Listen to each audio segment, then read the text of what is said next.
Hello, everybody. Welcome on this beautiful first day of spring in New York to the roots of urban renaissance. For those of you who are with us tonight on this very tempting day, thank you for sacrificing the sunset of New York spring to talk about the past, present, and future of Harlem and of the city. But tonight, especially the past, because our speaker for tonight is Brian Goldstein, a scholar of architecture and urban history, of cities generally, also of race in the built environment.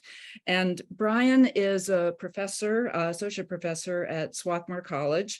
He earned his master's, well, his BA, his master's, and then his PhD at Harvard, where he began writing on this topic back in about 10 or so years ago.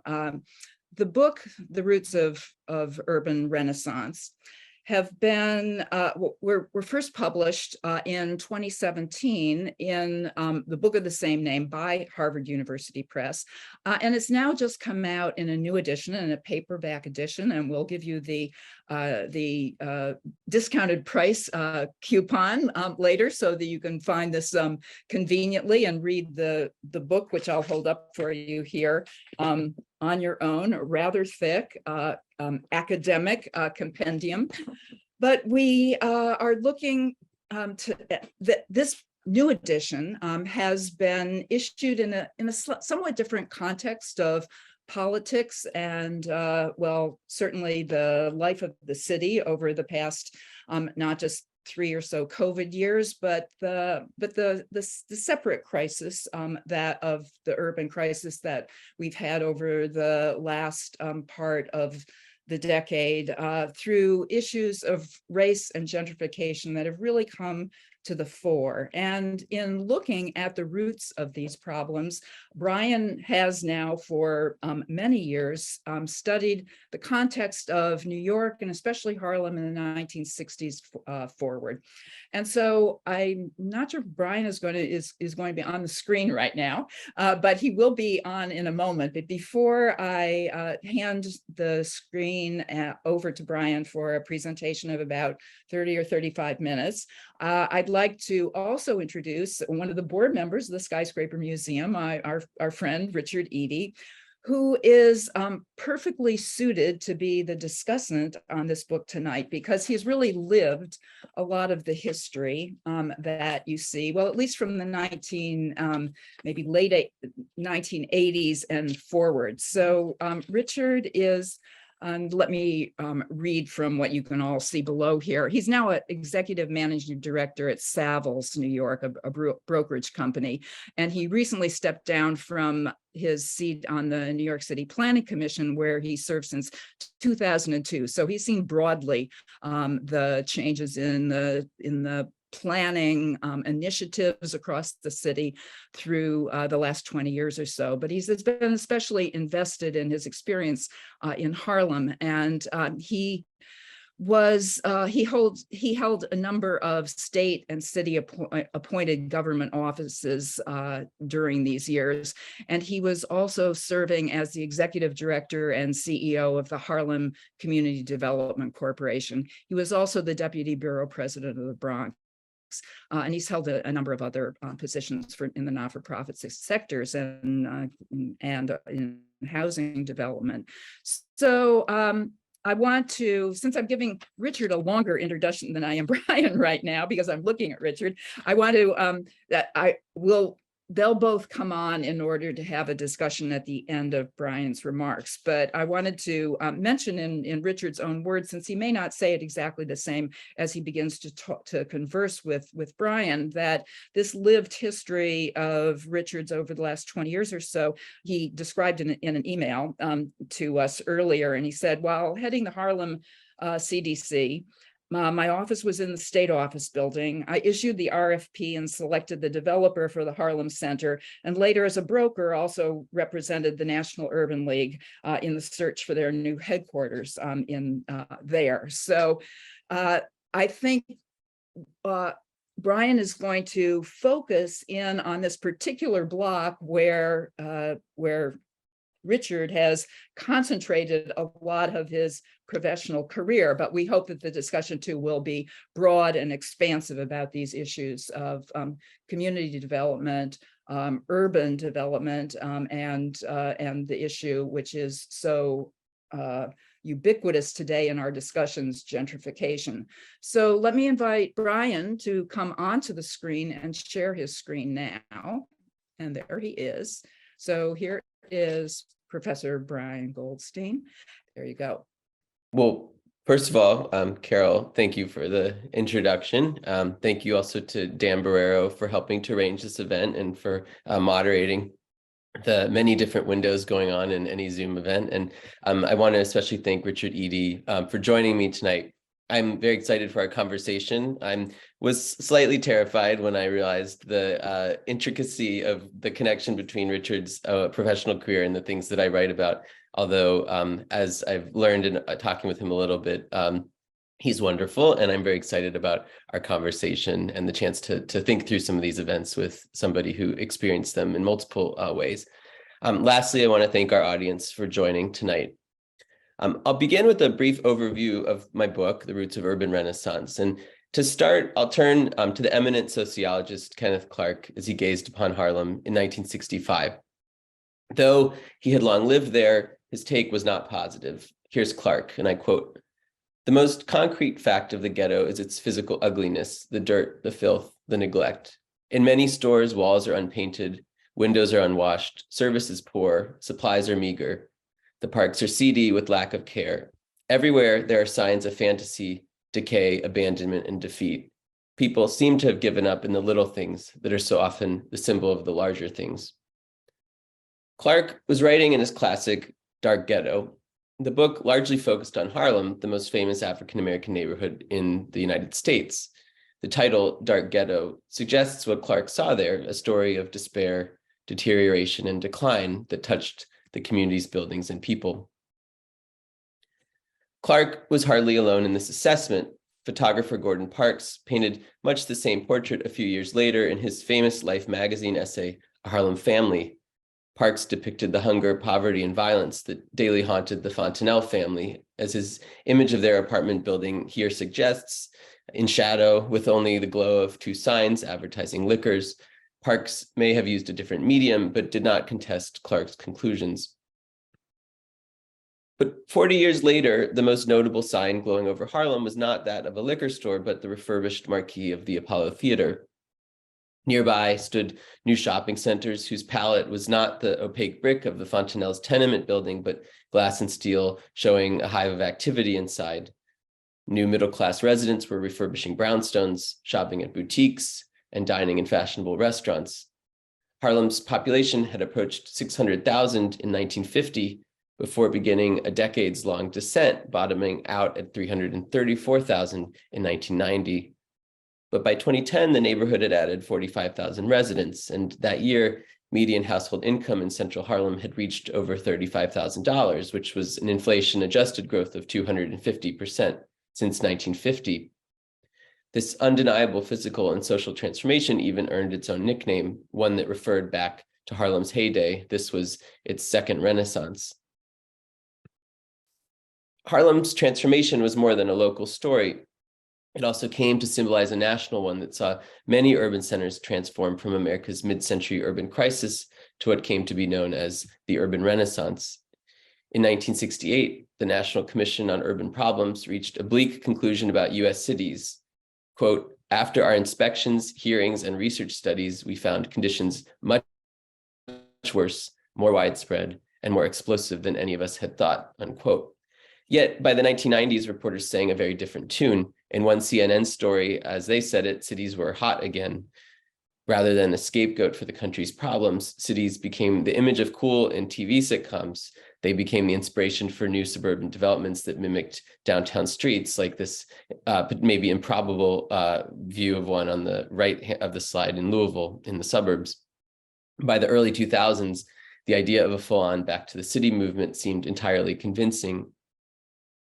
Among observers, this came to be known as gentrification, which for the sake of today, I'll define as a process of physical and social change that saw increasing wealth among urban residents and the arrival of new businesses to serve those residents. Yet, if we accept such transformation as undeniable in places like New York, Cincinnati, and Oakland, the question remains what brought it about. Scholars and journalists pointed to Harlem's connection to a transnational network of capital and ideas, which turned places like New York into global cities. The rise of the finance, insurance, and real estate sectors, the FIRE industries, brought new wealth, prompting workers to select homes close to their city center jobs. Many of those new urbanites likewise responded to a cultural vogue that celebrated urban places, historic buildings, and walkable streets. Yet, as I argue in my book, these factors, while important, are not enough to explain the changes in Harlem. Such accounts purposely or inadvertently ignore the residents who already lived in places like Harlem. A deeper look reveals that gentrification was never simply a process that happened to such residents. Rather, Harlemites themselves played a crucial role in bringing about an urban renaissance on their streets. Even amid declining population, residents remained deeply invested, inhabiting, reimagining, and rebuilding the neighborhood. As a result, they wrought dramatic changes, including the arrival of wealthier neighbors and the increasing presence of national retail chains. In other words, we should understand Harlemites as not simply spectators to this process, but as often participants. As I'll explain, this was both an unintended and intended consequence of a history with deep roots. Unintended because as Harlemites sought control over the future of development in their community, they shaped new kinds of organizations to achieve that goal. Over time, those organizations came to pursue different objectives than those that had once motivated them. At the same time, Harlem's gentrification was also an intended consequence. Harlemites were a diverse group. They held varying ambitions for their community. While some saw the path to revival in its existing residents, others sought to bring new residents to its streets and rejoin what they saw as the economic mainstream. Painting a portrait of gentrification from the grassroots provides a much more complex depiction than most people imagine when they hear that word. Gentrification could be a very turbulent process, a process that raised rents, that drove out longstanding businesses and residents. As a result, accounts are often pitched in simple terms of winners and losers, victimizers and victims. Harlem's story shows that this history was never that simple, and communities like this one can't be painted with a broad brush. Harlemites had different ideas of what they wanted for Harlem, and in debating those ideas, they achieved a result that could be both beneficial and harmful. I'll tell this story not by focusing on Harlem's hundreds of blocks, which would be a very long talk, but by emphasizing just one block with a history especially germane to the Skyscraper Museum. Harlem's central block stands on the north side of 125th Street between Lenox and 7th Avenues at the approximate midpoint of the community's main street. Along the center of Harlem's public sphere, this block would also uniquely symbolize the transformation that I've described. It became a site of constant reimagination and reconstruction as Harlem moved from crisis to renaissance. To show this today, I'll focus on three moments in the block's history and three different visions for the neighborhood, both built and unbuilt, that unfolded here over 40 years. By looking closely at those visions and nodding to the broader story they tell, we can understand the very local roots of Harlem's second renaissance.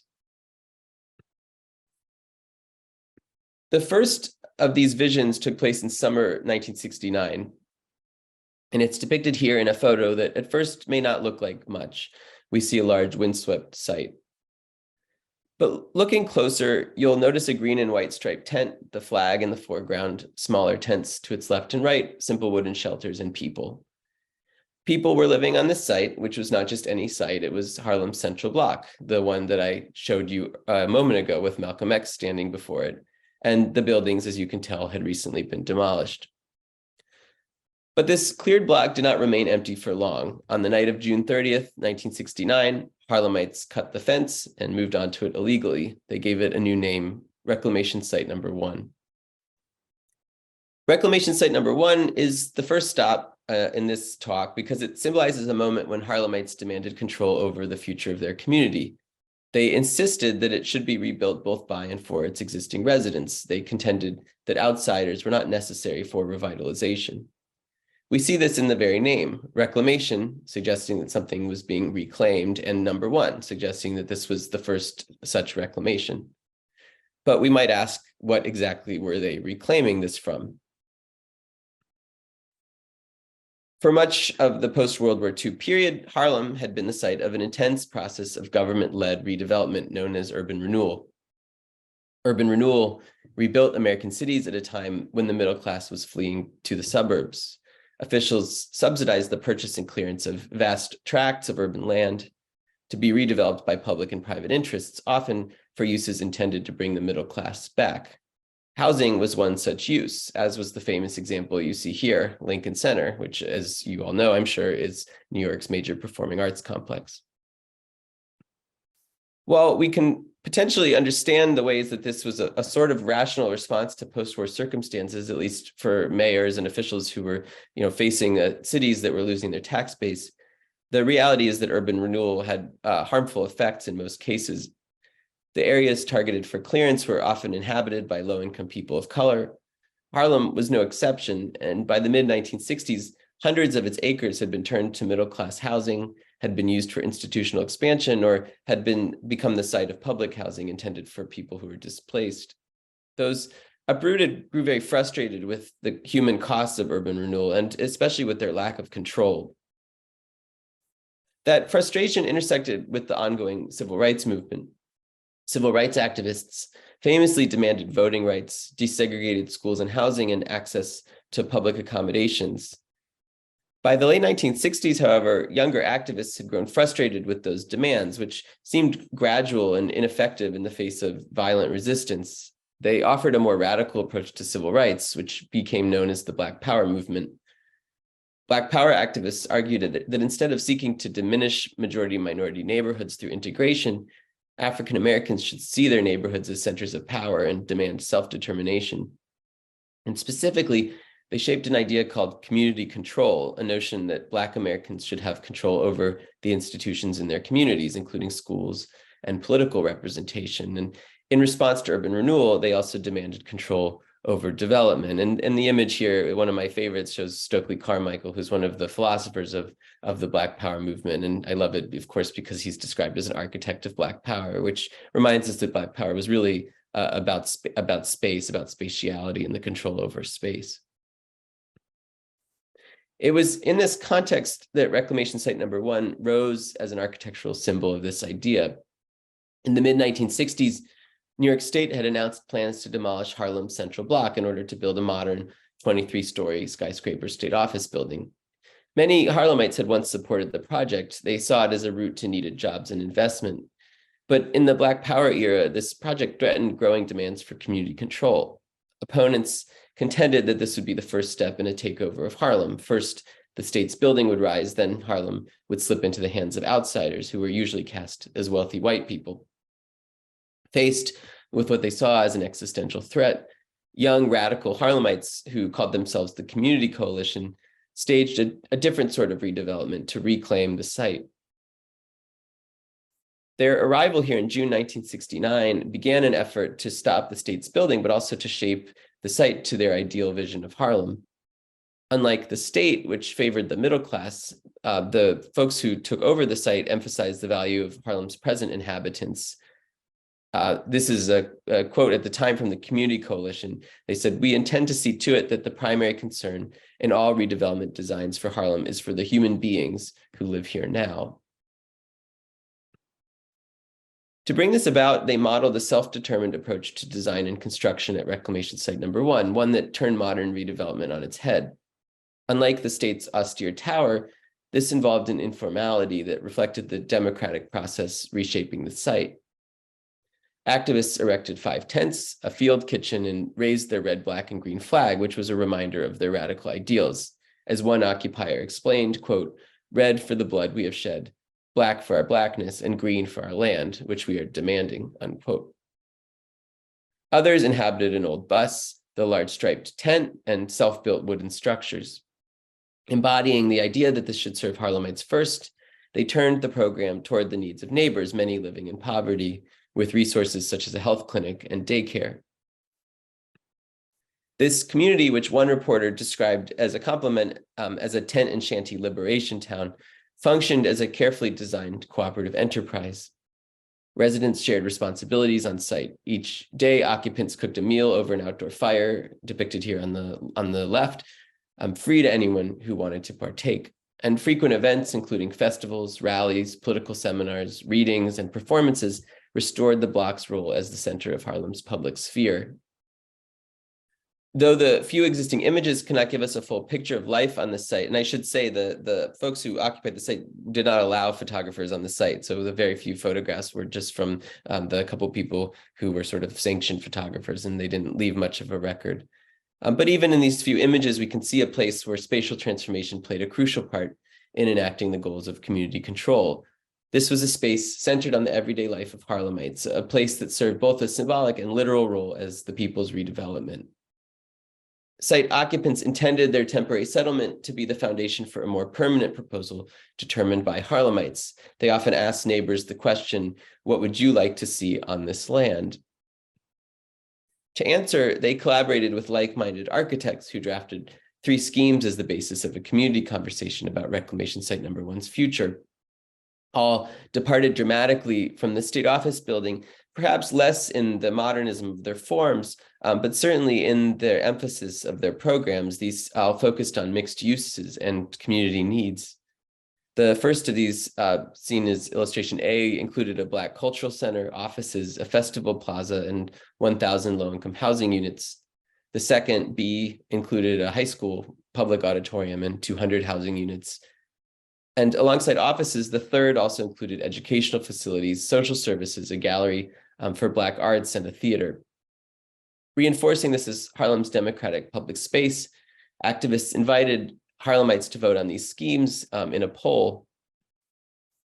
Participants characterized the difference between their ideal and the state's plans in racialized terms. One reflected the vision of African-American residents, the other the imposition of white outsiders. As this flyer that was distributed around Harlem says, "You've got a choice to make now, Black or white." And of the more than 6,000 Harlemites who voted in their poll, only 26 wanted the state's building. The overwhelming majority endorsed the community-oriented ideal of Reclamation Site No. 1, a vision that offered the radical idea that Harlem did not need outsiders to be revitalized. In the poll's aftermath, activists insisted that the site's direction would determine the future of Harlem. Their settlement had offered a physical culmination of the ideal of community control, and its wooden structures and tents opened up space to voice alternatives for this block. By September 1969, protesters could claim a vision for Harlem's future, the tools that they hoped would realize it, and physical evidence that this ideal could come true.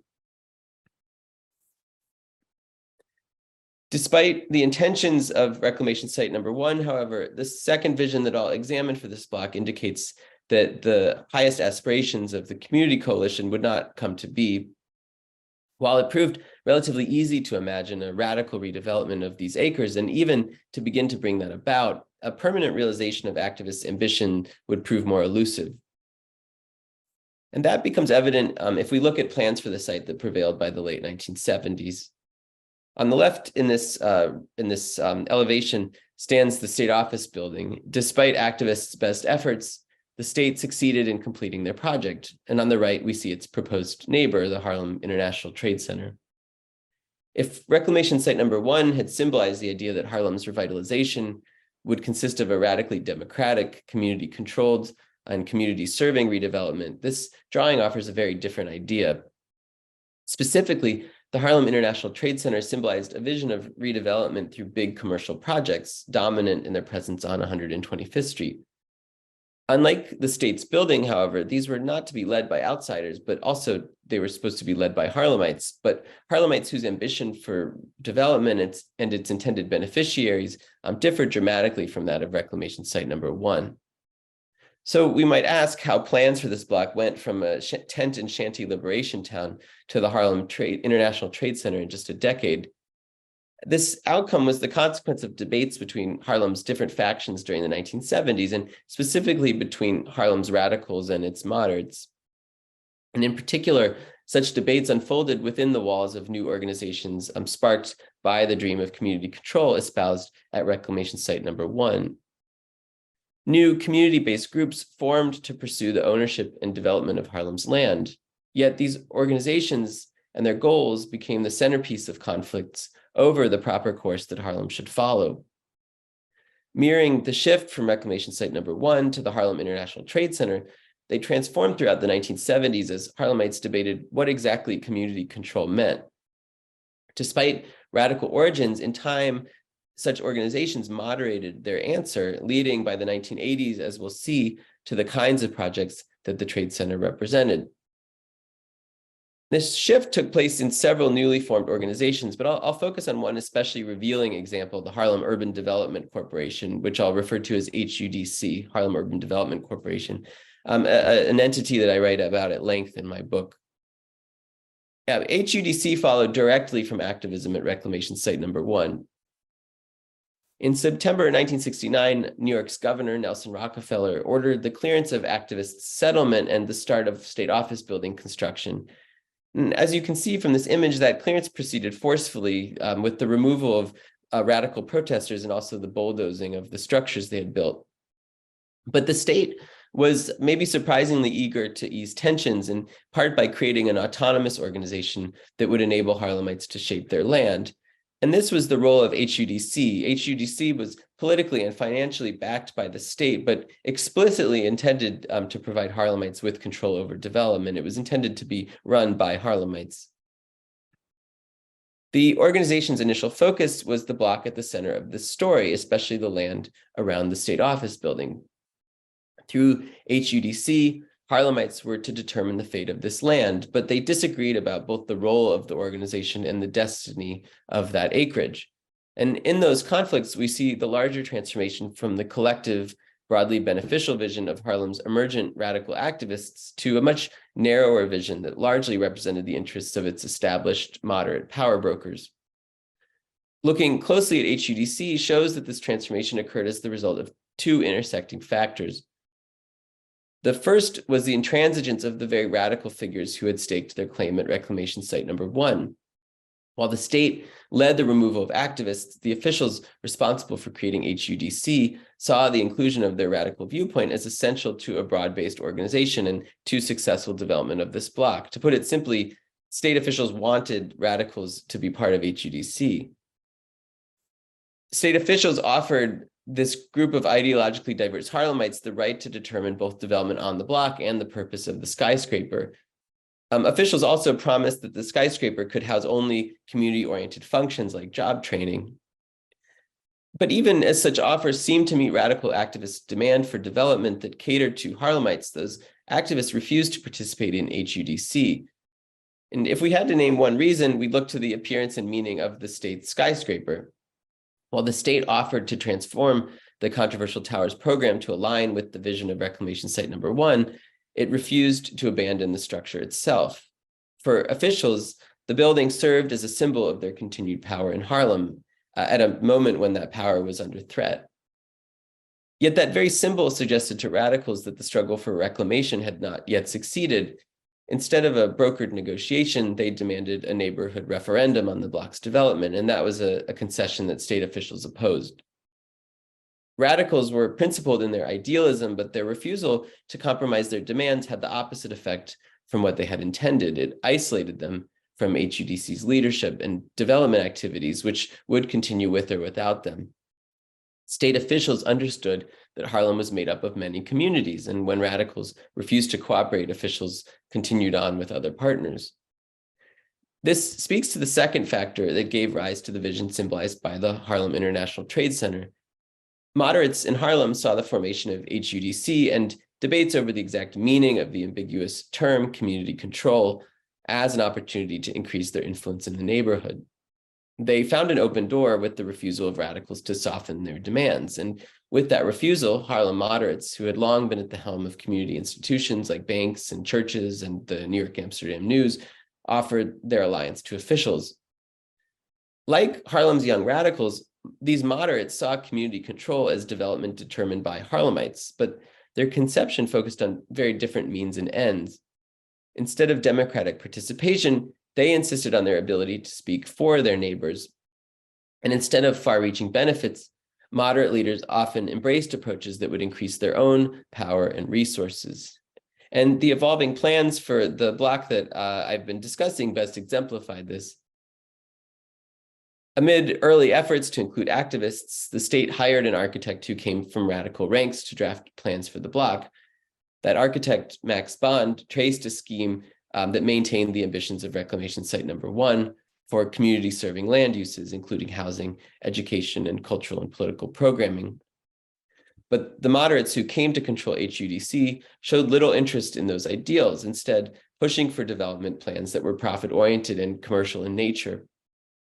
When officials offered the state building as a space for Harlem-oriented uses, moderates pushed back, arguing that those uses would diminish the tower's revenue.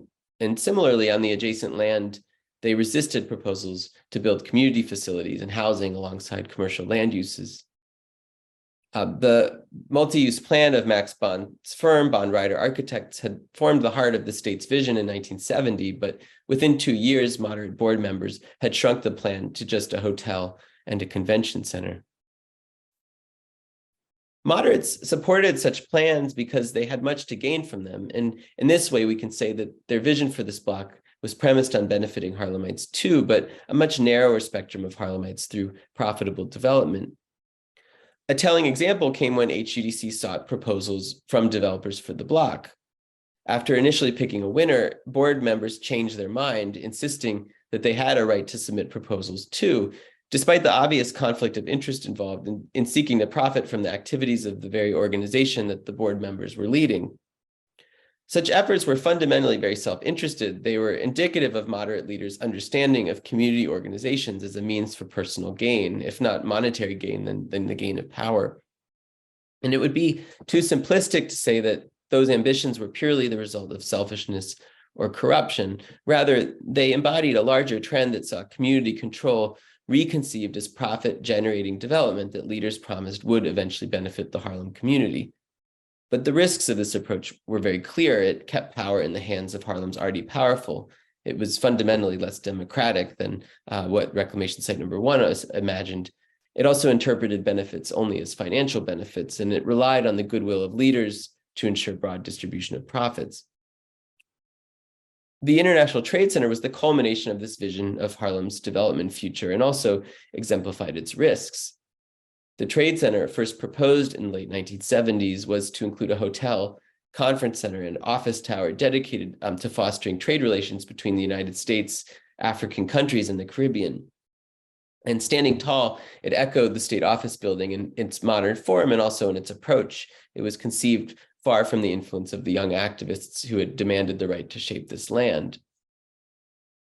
Indeed, this became a pet project of one of Harlem's most powerful and famous moderates, Congressman Charles Rangel, who steered it into the hands of President Jimmy Carter. And as a result, only a few Harlemites had a say in the direction of Harlem's central block. Such reliance on public financial support had its own dangers. When funding was available, a project like the Trade Center could take form, but such funding was not assured. And as you all know, I'm sure, when Jimmy Carter became a one-term president, the plans that they had made quickly went to the back burner. This was the devil's bargain of the approach that dominated on 125th Street by the early 1980s. Rather than a broad-based vision, it involved a few powerful insiders and a few generous outsiders who were fickle in their support or tenuous in their status in the case of Carter.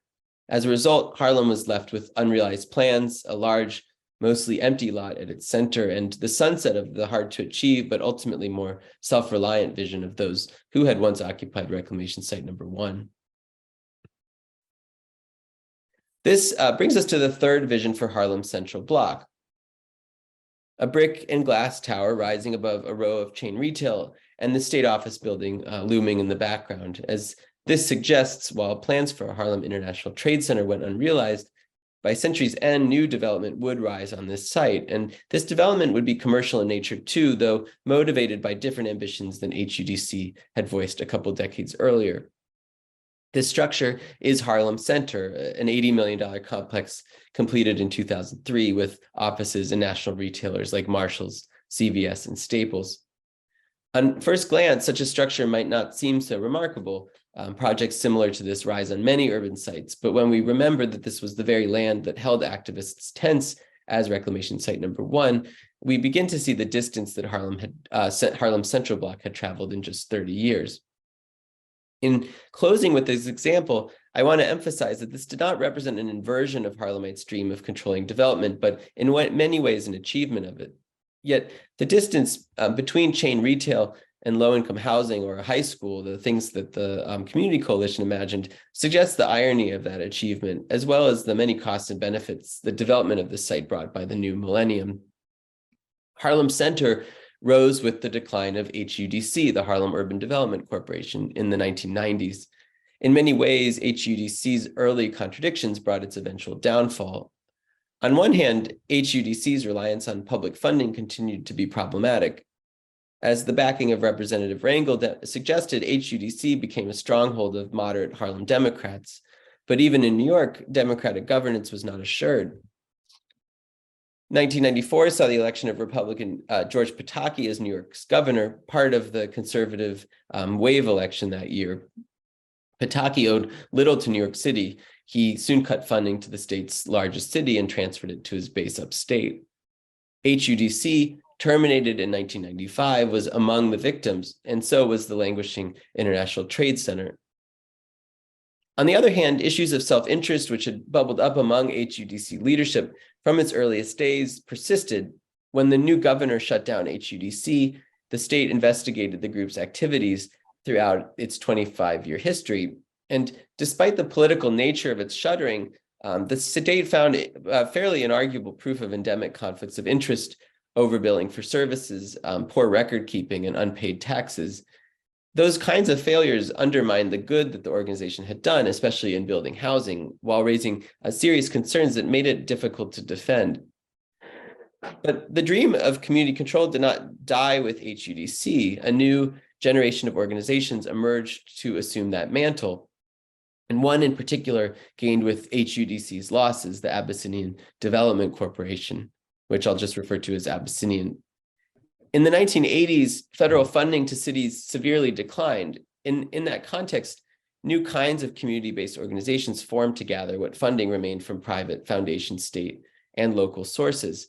Many of these were church-based. Abyssinian Development Corporation, for example, was affiliated with Harlem's most famous church, the Abyssinian Baptist Church, which sought to address deteriorating conditions on the blocks surrounding it.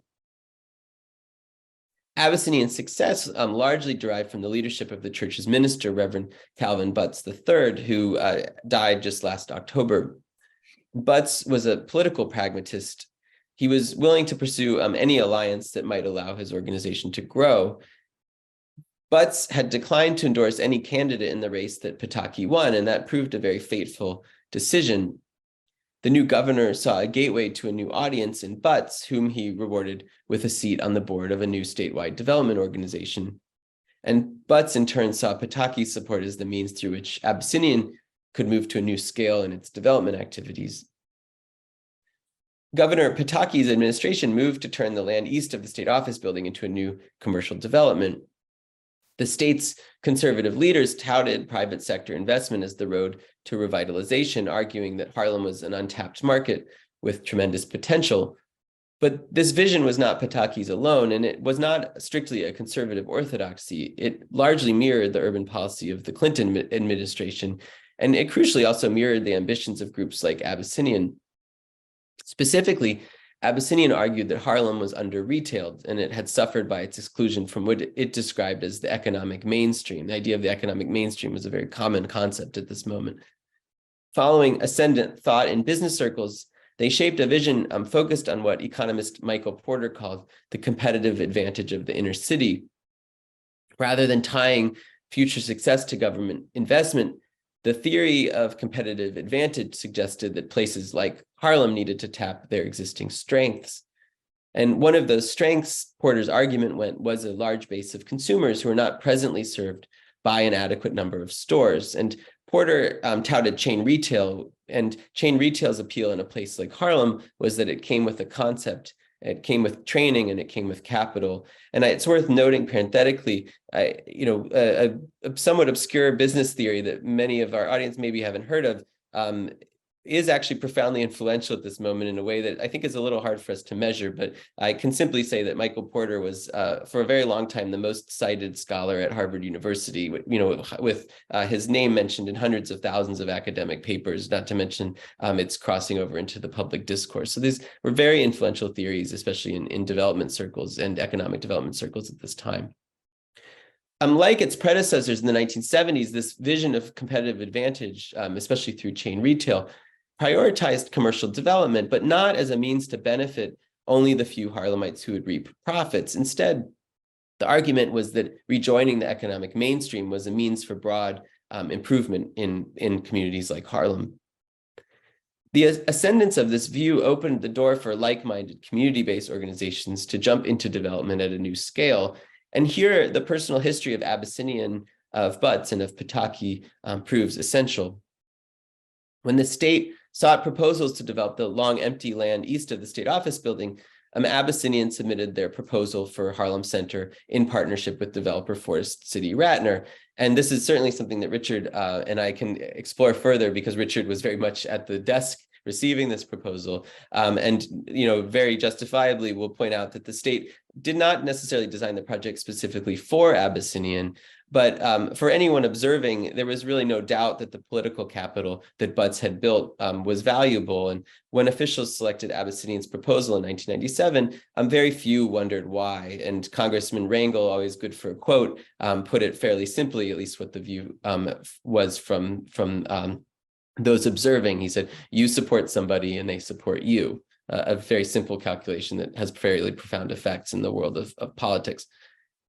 Projects like Harlem Center had roots in Abyssinian's development philosophy and political pragmatism, but also grew from the organization's broader efforts to promote the goal of economic integration in Harlem.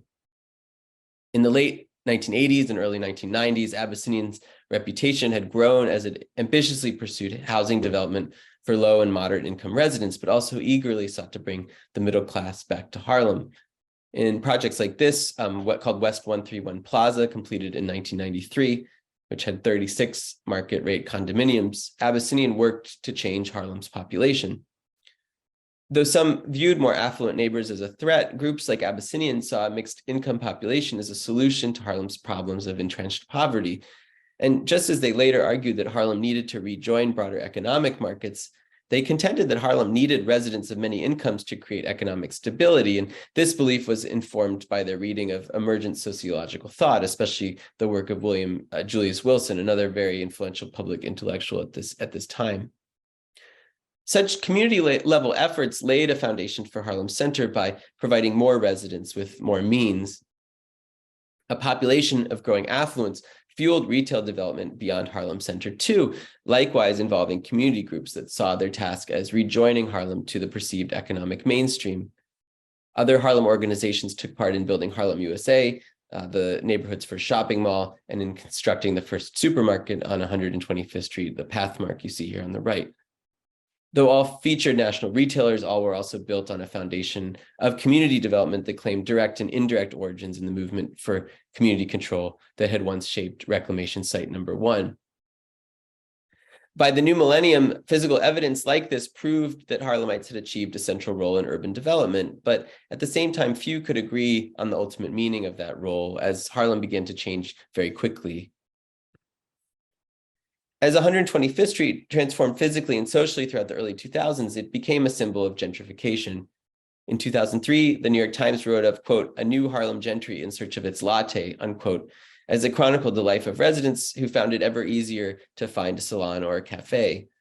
And with sites like Harlem Center reaching completion, private developers jumped in with 2 feet, adding residential and commercial projects, both large and small.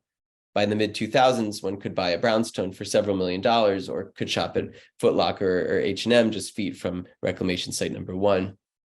Yet, in describing a place that had traveled far from what Kenneth Clark had once depicted as a dark ghetto, it's crucial to remember that as Harlem grew more affluent, renovated, and commercially similar to other New York neighborhoods, the impetus was not simply others telling Harlem what to do. Community organizations with deep roots played a central role in bringing about these changes. If their ambitions differed substantially in the 1990s from what they had been in the 1960s, they were no less tied to demands and debates at the community level. That Harlemites had a major hand in this story suggests that gentrification cannot be understood simply as a tale of outsiders exploiting insiders or of good and evil. Rather, Harlem was never only one community, and Harlemites rarely agreed on what they wanted their community to be. And as a result, the balance sheet here is far from clear, with both costs and benefits as outcomes of these developments. Many residents regarded Harlem's changing face with optimism. They were excited about what they could buy close to home. They were excited about the physical reconstruction of the blocks around them. As one Harlemite explained in having a neighborhood supermarket, quote, "I'm just going crazy in here. Everything I need in a store is right here," unquote. At the same time, others looked with disquiet upon a neighborhood changing physically, racially, and economically.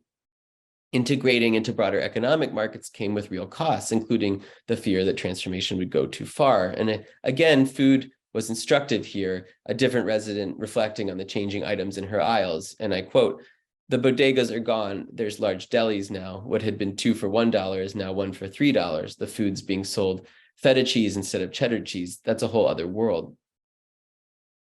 In broccoli and fresh meat, feta cheese, and cheddar cheese, Harlemites captured the gains and losses, the hopes and fears that came with a changing neighborhood sparked by the actions of its residents. And far from ebbing, these changes would only continue at an ever greater pace and scale. To see this today, one need only return to a block that over decades had held tents and wooden shelters, a state office building, visions of an international trade center, and a shopping center. And here one can find yet another skyscraper rising. This will be the Urban League Empowerment Center, the new headquarters of the National Urban League, which topped off in September and which carries forward so many of the themes embedded in this land. Developed by one of the nation's famed civil rights organizations, the complex's backers echo self-determination of Reclamation Site Number 1. As Urban League President Mark Morial explained, quote, "It will be Black-owned. We are not a tenant," unquote. Yet so too does it echo the commercial development that became central to the idea of community development here. The final development will include housing, offices, and also Harlem's first Target and Trader Joe's. The complex will also include a civil rights museum, New York City's first, when it opens in 2025. What remains to be seen is which story of Harlem it will tell, which vision of racial empowerment it will relate. The radical one of 1969, the moderate one of 1979, the politically pragmatic one of 1999, or the interwoven and often paradoxical history that ultimately shaped this site and which shaped this famed neighborhood too in these crucial decades. With that, I'll thank you and look forward to our conversation, Richard and I, and thank you once more for joining. Thanks for that fascinating history. I'd also like to thank Carol and Skyscraper Museum for sponsoring this wonderful talk. Let's jump right in, Brian. You've covered a lot. Let's start off by the use of the term gentrification. You know, you say that it reflects physical and social change, incremental wealth, increase in wealth, as well as better services. You know, for a lot of people, the perception also, they would also add that it includes displacement and racial changes in communities. Are those perceptions fair?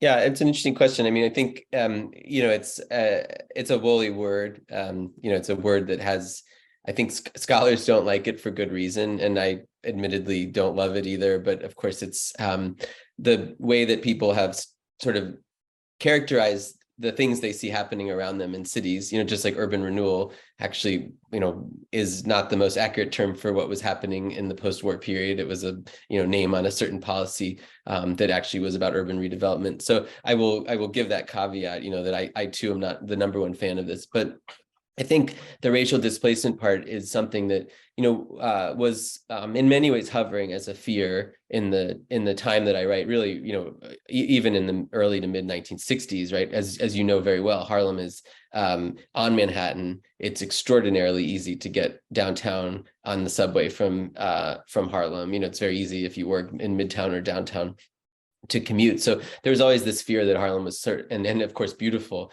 So there's always this fear that Harlem was kind of too good not to lose it at some point, because some, you know, the white people would arrive. For a lot of what I'm writing about, you know, that fear was remote. It wasn't there yet. I mean, it was the fear was present, but the reality was remote, I should say. I joke in the book, you know, that in the late 70s and 80s, there were these articles about white lawyers moving to Mount Morris Park. And it was like always the same guy, like all the newspapers and magazines kept writing about the same guy over and over again. But at the same time, there was, middle-class people, especially middle-class African-Americans moving to Harlem, especially kind of in the Sugar Hill area or around Columbia and Mount Morris Park area too. So what I would say to answer your question is that the fear of racial change has become very much part of what we understand to be gentrification, and it is a reality that has now become very present in the way that New York is gentrifying, where it's often becoming more racially complex than just black and white. There are many different groups moving into places like Harlem, but people of more affluence. And as I often describe it, I think a lot of this is about a train accelerating, and a lot of the motive power of the train in the time I'm writing about, or I should say more motive power, was coming from community folks than people have really acknowledged. And we should understand that and appreciate it also as a major part of this history. But trains are very difficult to slow down, and in this case, I think the train is starting to move very, very quickly. So as you know very well, across from the last slide I showed, yes, that block is getting a Trader Joe's and a Target, but across the street since 2017 has been the Whole Foods. And the Whole Foods, is of course its own symbolic boogeyman, but also is now the only grocery store on 125th Street with the Pathmark's absence. And so I think justifiably people see that and think that's pretty terrifying in a place where housing is already very unaffordable. Yeah, thank you. One thing you talk about is the changing of the demographics and economics. One of the points I would like people to know is that Harlem always has been a mixed income neighborhood. They've always had, especially, in particular areas, Sugar Hill, you mentioned, Hamilton Heights, you've had doctors, lawyers. So there's always been a middle class in Harlem.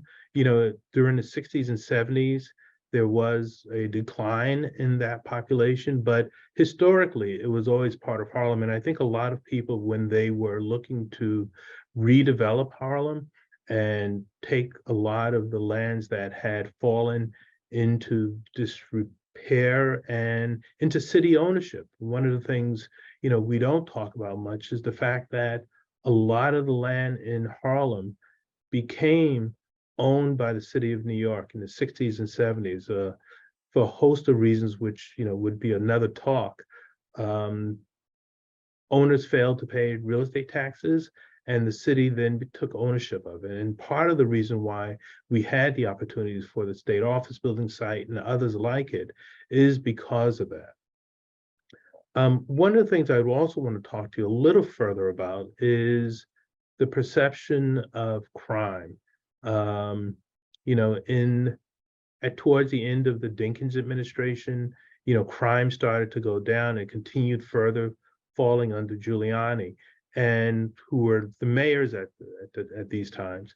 And I think that was a major impetus for a lot of people to see Harlem as a less expensive alternative to other neighborhoods. They had great housing stock, good transportation, a lot of the things that you talked about. And so people were willing to buy a vacant brownstone, invest their money, and call it home. And I want you to talk a little about the crime and the perception of crime and how that contributed to the future we now see today. Mm-hmm. Yeah, no, it's interesting. You've mentioned several things that I think were kind of part of the marketing of mixed income housing as it was being built by community developers in the 80s. The notion of Harlem belonging to the Black middle class, that it wasn't a new place, but it was actually their place, even if they had not actually lived there, because of what you just described, that it was already an income diverse community in its history.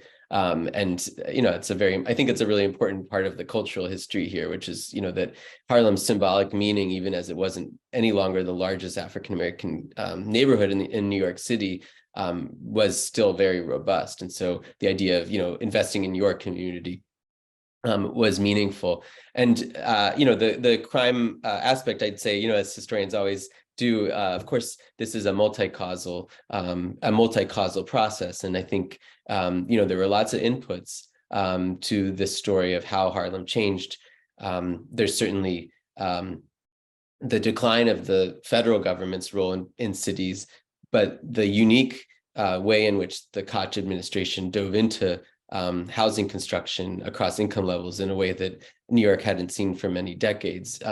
There, of course, was the emergence of new kinds of structures of housing finance, like the low-income housing tax credit, that come out of the specific context of the Reagan era and the decline of federal funding.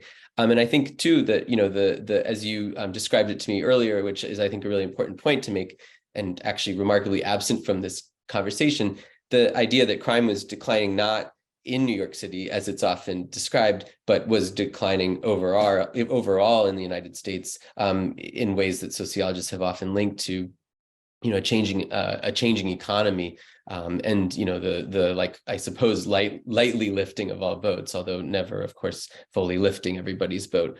And so I think you can see that as another one of these inputs that, of course, people felt more comfortable moving to this place. They felt maybe a little bit more comfortable putting their investment at risk. But I also think, we can't overstate that in the 80s. I mean, the 80s were still really pretty difficult years in Harlem. The kind of like collision of the crack epidemic and the AIDS crisis and abandonment all kind of come at the same time. And of course, this is something that is depicted in popular culture at that time too. So, by the time that's starting, as you said, to kind of take hold, we're already into the late 80s, maybe even the early 90s, the mid 90s. And by that point, there is already fairly substantial demographic change in Harlem, even if, I'd say more than baby steps, maybe mid-sized steps. But I think you're right to point that out as another factor, which was very entwined with how somebody like Abyssinian was able to say, especially to their parishioners, please stay in this place or come move back.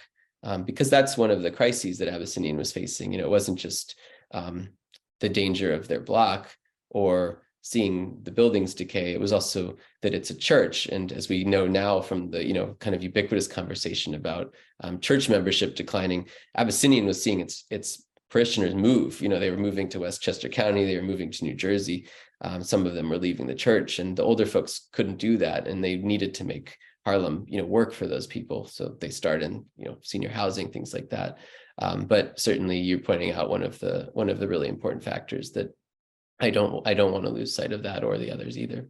And obviously not directly tied to this block, but even the coming together, the congregations, the Harlem congregations coming together was an effort not only to reclaim neighborhoods and to rebuild neighborhoods, but to maintain parishioners. Yep. To keep people in the neighborhood to go to church. So and not just Christian faith either. The Muslim, the mosques as well. We're seeing their congregants leaving. And one thing that's really interesting about this history, which I think Butts embodies, and you knew some of these people, of course, but a lot of these community-based efforts, and this is a constant, no matter their politics, were led by extremely charismatic people who were, dynamos and really brilliant at kind of the work of community development in ways that could be really remarkable. And it could also be, if they happen to sort of err or maybe see a direction that others didn't agree with, it could, of course, also lead to disaster if organizations, failed, which happened too. But something, I think Calvin Butts gets a lot of attention, but there are people like Preston Washington and other folks who, certainly deserve attention as other kinds of charismatic individuals in this story, who, were able to sort of put all these things together and figure out how to make it work. No, absolutely. Another piece, and well, again, not specific to this block, but the role of the banks in terms of the overall development. You talk about the financing structures that were put together in order to create the housing and the various projects that were built, but the banks at the time, through their community development corporations, Chase Manhattan in particular, but Chemical Bank, manufacturers, Bankers Trust, everyone had community development banks that contributed to and financed a lot of these projects. And what was interesting is these were not totally do-good processes, right? Banks made money. They financed projects that they got a return on. They got their principal back, and they made interest. And these were business loans that they made to developers and organizations in these communities to build new housing. And oftentimes, as you point out as well, they have mixed incomes. These were not solely low-income housing. Oftentimes, they had mixtures of incomes. I was wondering if you could talk about maybe the role of the 10-year housing plan for Koch and how all that plays into the larger landscape of development in Harlem during these years. Sure. I mean, the simple way to say it is that, the availability of property, which was a huge crisis, it becomes, as people often said, New York City was the largest, Landlord. New York City was the largest landlord in the city. And it's important to remember also that abandoned properties were not necessarily abandoned by their tenants. They were abandoned by their owners, but, people often lived in those buildings still. And so there was this kind of amazing moment where the, sort of still radical residue of the 60s was present enough that a lot of people saw that and said, we really need to grab these and make these, the homes that we need. And, I write about how people saw it as a way to develop job skills and also just to gain control. The 10-year housing plan, sees similar opportunity in that. And as those of you who know Koch's history a little bit, Koch was himself a political pragmatist and also was very allergic to racial quotas and things that often Harlemites, even of a more moderate persuasion, wanted to see. So the fear, of course, was that the city's huge investment in housing would lead to kind of the takeover of Harlem. This idea that all these abandoned properties were waiting to be developed and the city could accumulate the capital to do it. That's not how it happened. And really, it's one of the interesting things about the story, which is that I think, rather than either a kind of low income, affordable utopia or a white, rich neighborhood, Harlem for a moment is resting on a kind of precipice where it's teetering, at that very hard to achieve thing called mixed income, where Koch policies and also the state's involvement and some federal involvement too allowed for the construction of a lot of housing for a lot of different people. And as you've said, I think without the scale of abandoned buildings, there would never have been an ability to do that. And that also created momentum for new construction. And there's quite a bit of new construction in this period, often adding to existing things. I want to make one note about the banks, which I think is really interesting that you bring them up, because we often think of the banks as having, greasing the wheels with capital. And of course they do that. But one other thing the banks do that's really important in this story, which I didn't have time to talk about today, is they increase the complexity of projects like this. And when the federal government is essentially the funder of development, the complexity and sophistication of project financing is not as sort of wicked. But once you get into the crazy quilt of funding sources that you start to see in the 80s and 90s, and even into the projects you were working on, you need to be really good at what you're doing to figure out how to handle it and to make it work. And so you see a noted elevation and kind of more credentialed expertise creep into community development at this time. Less the expertise of the like what would we call like soft knowledge, like the expertise of the neighborhood, and more the expertise of graduate school, business school. And that's interesting because it does mean that these organizations tend to become more, I don't know if technocratic is the right word, but they become more expert oriented and they start to need staff who have those kinds of skills. And I think that also changes the kind of work they're doing. And we talked a little earlier about, how many people from this era, like Darren Walker, who was the CFO of Abyssinian Development Corporation, now is the leader of the Ford Foundation. And he's certainly an exceptional case, but he's not the only person who kind of sees community development corporations like Abyssinian Development Corporation as part of a continuum of expertise that, then he took into other sort of forms of financial and foundation knowledge. And I do think that also changed the work that they were doing in a place like Harlem. No, that's an important point, I think, also, Brian, because I think in the book you also do talk about people like Karen Phillips, who was a Harvard graduate, Yeah. Debbie Wright, who ran the Empowerment Zone, also a Harvard graduate, and like Darren, both had investment banking backgrounds before taking on these roles. So I think that expertise was helpful in terms of being able to move forward projects and the thinking as well in terms of the community. I want to turn now to the politics of it all, because, as much as you have land and you have financing, the politics is also complicated. And, a lot of this would not have happened without the confluence of different events in terms of the election of George Pataki. You mentioned the role of Calvin Butts with the George Patakis, and also, others, Randy Daniels, you make mention of in the book as well. How do you see all that coming together in this at that time, and what impact did that have to the development that occurred? Yeah, no, I would love for you to answer this question too, because you would have a really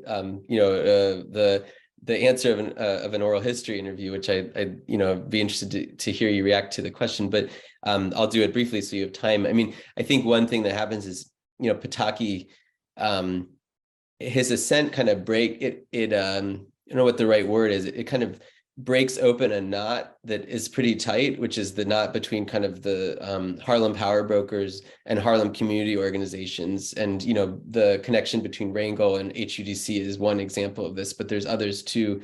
The tightness of that allowed a certain closed ecosystem. And I think Pataki's sort of arrival, really scatters that. It makes that not not the only effective political calculation anymore. And that's when you do start to see people like Butts, who's very good at the real politic of this, saying, I'm not going to endorse anybody because I want to get, I want to build alliances with all these people and do so outside of the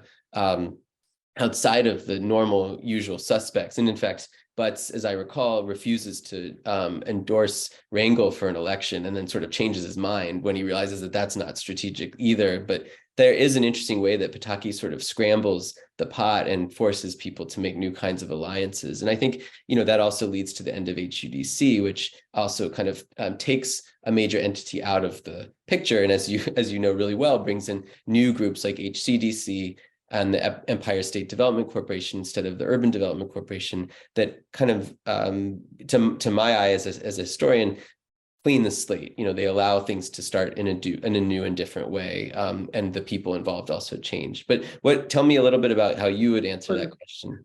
Two things I would offer. One is, with the demise of HUDC, the state did create Harlem Community Development Corporation to take its place. A much different role in the community, still doing development. The Harlem Center was a project it did in conjunction with the Empire State Development Corporation. It issued the RFP and, selected the joint venture of Abyssinian Development Corp and Forest City Radnor. And it still is up and running today, doing important work in the community. You're absolutely right. The Calvin Butts played an outsized role in terms of being able to garner support from the state for projects that the Abyssinian Development Corp was involved in. It was an important role, and actually the state played probably a larger role in terms of moving forward projects than under under UDC, because UDC kind of deferred to HUDC and basically didn't have to get involved because it always could point to HUDC as doing whatever needs to be done. I think with the demise of HUDC, with the creation of Harlem Community Development Corporation, the state was more hands-on. Randy Daniels and UDC and Empire State Development Corp at the time took an active role in pushing forward projects, pushing forward initiatives like MRF that you mentioned in the book, the revolving loan fund that they created out of the ashes, I'll call it, of the International Trade Center. So I think you're right. The election of Pataki allowed a lot more to happen than might have happened otherwise. It's also interesting because he, it's hard for us to, people like Giuliani and Pataki haven't gone away, and the world that they occupy has changed. But it's important to sort of see the ways that even they were pretty good at reading the politics of being the governor of a generally blue state or the mayor of a generally blue city, and knowing that that meant that they needed to make alliances that weren't always the ones that they, of course, would do now. And so, in the case of Pataki, I think because he didn't particularly care about New York City, he also allowed folks like Randy Daniels to have a fair amount of autonomy in how they shaped things there, which actually was pretty helpful for people in Harlem, because it wasn't, as I said in the talk, the development philosophy of Butts and of community development corporations wasn't actually that different from what kind of the development philosophy of the neoliberals in the White House or of the conservatives in the State House. And so there's a way in which Harlem actors were able to do quite a bit, even under a Republican governor. No, I think that's right. And I think, Randy Daniels did play a large role in helping move forward projects and initiatives because he was given, I would call, a free hand during that time. Carol, I see you. Well, I'm squeezing onto the screen because Sure. we do need to wrap up in probably the next 3 minutes or Sure. so. And besides thanking you for a provocative and highly detailed presentation and discussion, I also wanted to put my 2 cents in about big picture, the particulars of place of Harlem, but also the relationship to the larger issues of how big cities changed in these years from the late 60s through the 70s. And just to remind people of the books that really kind of form the fundamental foundations of urban history when we think of this period, the Power Broker and Jane Jacobs from coming out of the 50s and 60s as a subject, where the subtitles of those books are, Death and Life, well, the title, Death and Life of Great American Cities, but the subtitle of The Power Broker, Robert Moses and the Fall of New York, the Fall of New York. So, the question of gentrification, which I think we're not going to answer because, again, that's a term that changes across the decades, is so dependent on the different definitions that we bring to that dynamic of going down or coming up. But there's also a kind of fundamental, I think, question, or maybe philosophical question that I would ask you to reflect on or share, and that is, what do you think is the role of government from these days? From the 60s forward, government had the opportunity, because it had the land, in order to decide what economic development would be in a particular place. Right. And so, many people think that the role of government should be to incentivize the private market with the assets that they have in order to create a multiplying effect in the neighborhood. Now, I don't know if that's if economic development or gentrification, but do you see a difference in what the perception of the role of government, or is it always different people think it should be different things, have different priorities, and so act on those beliefs? I'll answer first, and I'll let Brian, give the correct answer. I think, the role of government is different at different times and different locations. There's no silver bullet that's right in every situation. I think at times government needs to get out of the way and let the private sector do what it needs to do. At times, government needs to be the facilitator, especially if it owns the asset, right? To facilitate the development that best serves the community at that time. And that development may be different depending upon the circumstances. In the 60s, it may be different than the 70s versus the 80s. So there's no right answer that's perfect all the time, but I think government's role is to help facilitate, incentivize if necessary, development when appropriate. Yeah, you ended on like the hardest question in the world. So I'm not sure if I can be satisfying in my answer. But one thing I would say is that I think just like the debate around gentrification, the debate around urban renewal often has been given more of a binary cast than people saw it as at the time. And in fact, in Harlem, it wasn't that people, even the radicals on the state office building site, it wasn't that they opposed urban renewal, federally funded urban renewal. It was that they wanted to be the ones deciding how the money would be used. They wanted it to, they wanted to enact their vision of what Harlem could be, rather than have somebody else tell them what it could be. And I realize that's idealistic, but I think that also suggests a role for the government that is at least something to aspire to, which is the idea that people who know their neighborhoods have some autonomy to determine what their neighborhoods can become. And I think that's what a lot of debates about gentrification come down to, is people worrying about losing the places that they love, the homes that they want to be in, their neighbors, their friends, their brother who lives in the street over from them, whatever.